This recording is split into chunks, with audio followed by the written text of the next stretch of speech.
कहानी शुरू होती है 13 अक्टूबर 1972 से, जब एक रग्बी टीम अपना फाइनल मैच खेलने के लिए चिली जा रही होती है। सभी खिलाड़ी बहुत खुश थे क्योंकि उनमें से कई लोग पहली बार अपनी कंट्री से बाहर जा रहे थे। कुछ खिलाड़ियों के फैमिली मेंबर्स भी साथ थे जो उन्हें सपोर्ट करने के लिए चिली तक आ रहे थे। अब प्लेन ने टेक ऑफ किया और एंडीज माउंटेन्स के ऊपर से गुजरता हुआ चिली की तरफ बढ़ने लगा। शुरुआती कुछ मिनटों तक सब कुछ ठीक चलता रहा, लेकिन तभी अचानक प्लेन में हल्की सी कंपन महसूस होने लगी। एक आदमी ने कहा कि जब प्लेन पहाड़ों के ऊपर से गुजरता है तो ऐसा टर्बुलेंस होता है, लेकिन इस बार टर्बुलेंस बहुत ज्यादा बढ़ गया और प्लेन के अंदर का सामान इधर उधर गिरने लगा। पायलट पूरी कोशिश कर रहे थे कि प्लेन को संभाल लें, पर सब कुछ इतनी जल्दी हुआ कि उनके पास कुछ करने का वक्त ही नहीं रहा। तभी प्लेन एक पहाड़ से टकरा गया और दो हिस्सों में टूट गया। पीछे का हिस्सा हवा में उड़ गया, जबकि आगे का हिस्सा बर्फ की बड़ी चट्टान से टकराया। टक्कर इतनी जोरदार थी कि सीटें एक दूसरे के ऊपर चढ़ गईं और कई लोग वहीं दबकर मर गए। अब थोड़ी देर बाद जो लोग जिंदा बचे उन्होंने अपने आप को संभाला और दूसरों की मदद करनी शुरू की। इसके बाद कुछ लोग पायलट्स तक पहुंचने की कोशिश करते हैं, लेकिन दोनों पायलट्स भी जख्मों के कारण मर चुके थे। प्लेन अंदर से पूरा खून से भर चुका था और हर तरफ लाशें बिखरी हुई थीं। इस प्लेन में 45 लोग सफर कर रहे थे, जिसमें 18 लोग क्रैश के फौरन बाद मर गए क्योंकि प्लेन शाम के वक्त उड़ा था, जिसकी वजह से कुछ ही देर बाद रात हो गई और यहाँ का तापमान तेजी से नीचे गिर गया। अब सर्दी से बचने के लिए सब लोग एक दूसरे के साथ चिपक कर बैठे रहे और डेड बॉडीज से प्लेन के छेद बंद कर दिए ताकि ठंडी हवा अंदर ना आ सके। सभी बहुत ज्यादा डरे हुए थे क्योंकि ये सब उनके साथ अचानक से हुआ था। खैर, अब रात गुजर जाती है और सुबह जब धूप निकली तो सबने सुकून की सांस ली। जब ये प्लेन से बाहर निकले तो चारों तरफ बर्फ का समुंदर था, ना कोई घर, ना कोई जानवर और ना ही पेड़ पौधे। अब सबसे पहले उन्होंने प्लेन की सीट्स बाहर निकाली ताकि अंदर जगह बन सके जहां सब रात को सो सकें। फिर उन्होंने जख्मी लोगों को धूप में लिटा दिया और बर्फ पिघला कर पानी बनाया। उसके बाद सबका सामान चेक किया गया और जो चीज काम की लगी उसे एक अलग सूटकेस में रख दिया गया। जिन लोगों की मौत हो गई थी उनकी डेड बॉडीज को प्लेन से दूर ले जाकर बर्फ से ढक दिया गया ताकि वे सड़ने से बचें और जब मदद आए तो उनकी बॉडीज वापस ले जाएं। अब थोड़ी देर बाद सबने थोड़ा सा खाना खाया और आराम किया। उन्हें पता था कि यह खाना तब तक चलाना होगा जब तक मदद नहीं पहुंचती। अब कुछ घंटों में रात हो गई। सबने एक्स्ट्रा कपड़े पहने और प्लेन के अंदर छुपकर लगेज से तमाम छेद बंद कर दिए। अब जैसे तैसे इन लोगों ने ये रात भी गुजारी और अगले दिन नैंडो नाम के एक आदमी को होश आया जो प्लेन क्रैश के बाद से बेहोश पड़ा था। नांदो इतना कमजोर था कि वो खड़ा भी मुश्किल से हो सकता था, लेकिन फिर भी वो अपनी बहन के पास गया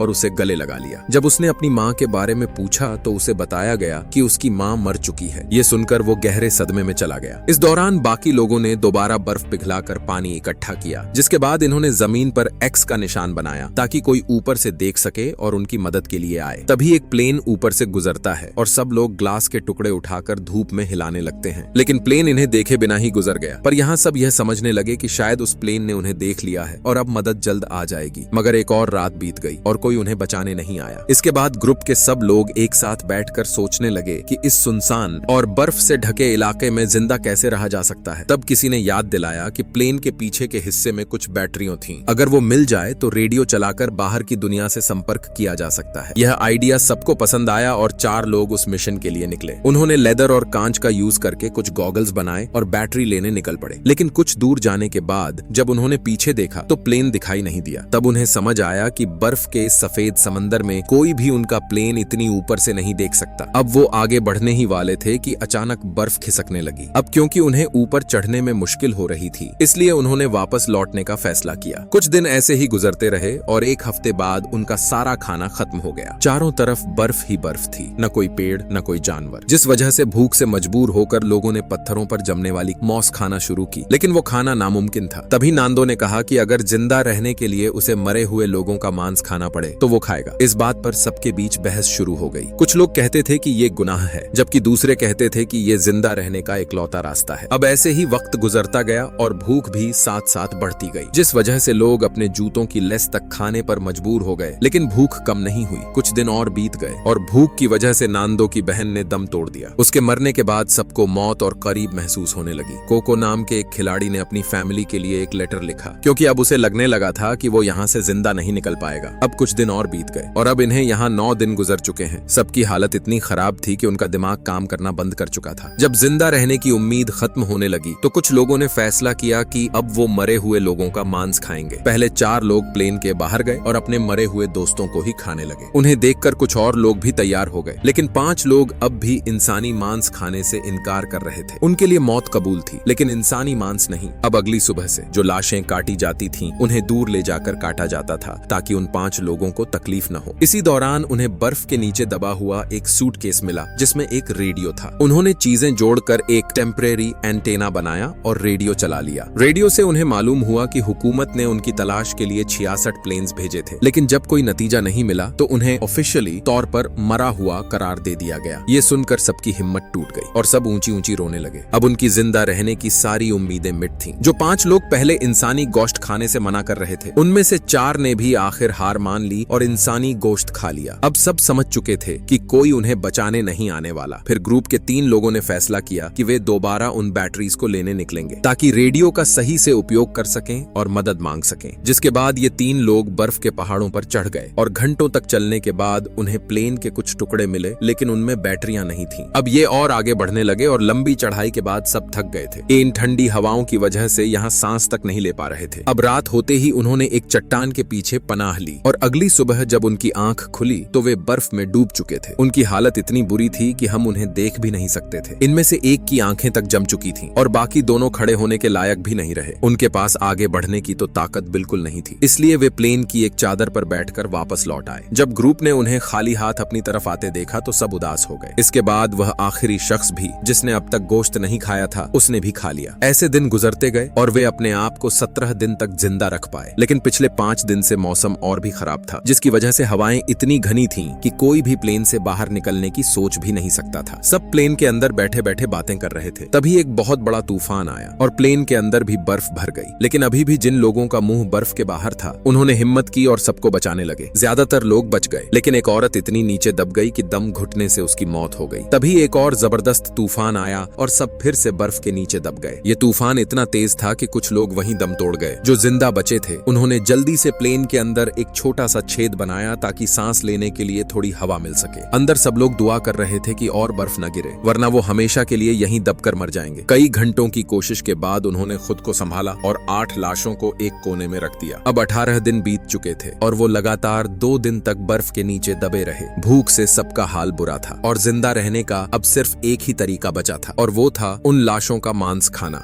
मगर ये फैसला लेना आसान नहीं था, क्योंकि वो सब उनके अपने दोस्त और रिश्तेदार थे। ये सब देखकर नुमा नाम का लड़का गुस्से में प्लेन की खिड़की तोड़ने लगा। इस दौरान एक कांच का टुकड़ा उसके पैर में घुस गया, लेकिन वह रुका नहीं। खिड़की तोड़ने के बाद वह बर्फ को खोदता गया। अब 2 दिन तक वह बर्फ ही खोदता रहा और आखिरकार एक छोटा सा सुराख बना लिया। बाहर आते ही सबको ऐसा लगा जैसे वे दोबारा जिंदा हो गए हों। सबने खुशी मनाई और बर्फ हटाकर प्लेन को पूरी तरह बाहर निकालने लगे। इस दौरान नुमा ने देखा कि उसके पैर की चोट अब दर्द नहीं कर रही थी, क्योंकि बर्फ ने उसके जख्म को सूखा और सूनापन दे दिया था। उसने इस पर ध्यान नहीं दिया और काम जारी रखा। अब सूरज भी निकल चुका था और धूप ने उनकी मदद की और कुछ ही देर में प्लेन बाहर आ गया। क्योंकि अब धूप काफी अच्छी थी, इसलिए उन्होंने सोचा कि अब प्लेन के पीछे के हिस्से को दोबारा खोजा जाए। लेकिन बर्फीली रातों का डर उनके दिमाग में था, इसलिए उन्होंने कुछ दिन और रुकने का फैसला किया ताकि मौसम बेहतर हो जाए, क्योंकि गर्मी का मौसम आने वाला था। वक्त तेजी से गुजरता गया और अब 34 दिन हो चुके हैं। अब मौसम पहले से बेहतर था। इसी दौरान एक बुरी खबर आई। कोको के फेफड़ों में पानी भर गया था और वह मौत के करीब था। सबने उसे बचाने की कोशिश की, लेकिन वह जिंदा नहीं रह सका। उसकी मौत के बाद उन्होंने उसकी लाश को दफनाया और उसके लिखे हुए पत्र को संभाल कर रखा। अब 2 दिन और गुजर गए और 66वें दिन उन्होंने फैसला किया कि अब वे 4 लोग, रोबर्टो,